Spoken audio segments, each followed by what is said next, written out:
Hi guys, it's Miguel Cecilia. Welcome back. Mag-share ako sa inyo guys.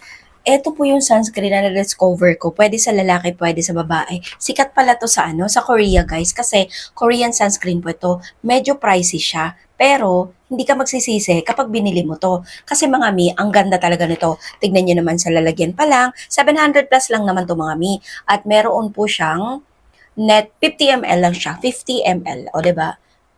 Guys, alam nyo ba kung bakit gusto kong i-share sa inyo to? Kasi pwede siya sa lalaki, pwede sa babae. Kasi kaka-share ko ng mga sunscreen. Ayaw ng mga lalaki na pumuputi yung skin nila. Gusto nila yung naglagay sila ng sunscreen pero parang wala. Ganon yung gusto nila. Ayaw nila yung may white cast. Ayaw nila yung tone up. So, eto yung isi-share ko sa inyo. Pwede sa babae, pwede sa lalaki. At eto yung kagandahan guys ha. Ang lalagyan, pak na pak. Tapos, tada! Ganito siya mga mi. Hindi ko alam kung sino yung mga friends ko dyan sa Korea na meron dyan sa inyo. Ito po ay galing sa, hindi ko alam, nalimutan ko. Round Lab. Yes, mga mi, Round Lab po siya mga mi. And then meron siyang Camellia Deep Collagen Firming Sunscreen. Firming. Kaya naman, kapag marami kang, ano ba tawag dito? Yung may wrinkles ka na. Pwede mo siyang gamitin kasi nakaka-firm nga siya ng skin. O, di ba? Sunscreen na mag-firm ang skin mo. Tapos glowing. Syempre, paano i-apply? Ang pag-a-apply ng sunscreen, guys, every 2 hours.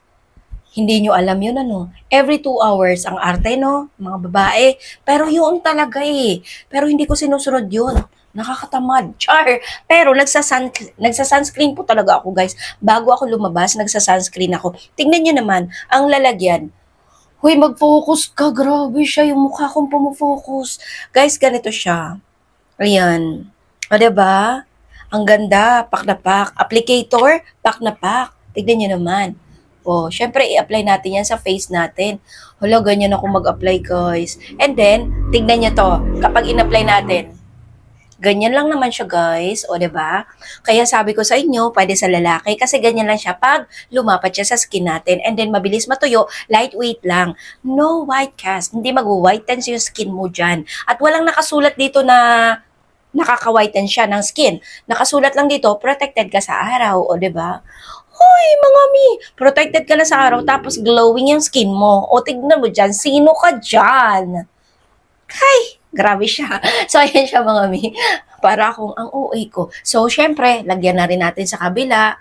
Kasi mga mi, sayang to kasi alam nyo guys, medyo mahal siya guys. O, diba? Ganyan siya guys. OMG. O, diba? Yung noo ko, hindi ko in-applyan. Pero yung in-applyan ko, tignan nyo naman. O, diba? Guys, kaya sabi ko sa inyo, pwede talaga siya sa mga lalaki. Kasi, yung mga lalaking kasama ko dito, ayaw nila mag-sunscreen ng mga sunscreen ko. Dahil, ano daw, pumuputi na yung face nila. Ayaw nila yung pumuputi yung face nila. Alam niyo naman, mga barako yung mga kasama ko dito, kaya ayaw nila yung puti-puti. Ang pangit daw sa mga lalaki na puting-puti ang mukha, tapos yung sa leeg daw nila hindi masyadong maputi. Kaya ayaw nila ng ganon. Dahil may mga sunscreen talaga na nakaka-whitens ng skin. So, ayan siya mga mi. Tignan nyo naman yan kung gaano siya kaganda kapag nalapat niya sa face nyo. Oh, firming siya guys, moisturizing, hindi siya drying sa skin. Yes mga mi, ang ganda niya oh, pati yung lalagyan niya. Pero, pink nga lang yung lalagyan niya. Pero okay lang. Kasi mga lalaki parang takot sa pink. Char. So, ayan siya guys. Alam niyo sa totoo lang, sabi ko talaga, eto, nagustuhan ko talaga siya kasi nung isang araw pa ako nag-apply na to mga mi, lalo na kapag naka-live ako sa TikTok, naglalagay ako nito. Ayoko kasi nung iba kong sunscreen na puputi yung face ko. Tapos para na akong multo sa TikTok sa pagla-live, puting-puti kasi may filter tayo sa TikTok. So, eto siya mga mi. Kung napapansin nyo, wala talaga akong ka-filter ngayon kasi ang ginagamit nating camera ay yung original. Kasi kalimitan po sa aming mga nagti-TikTok, talaga namang as in, halos puro filter na yung ginagamit namin. So, ayan siya mga mi.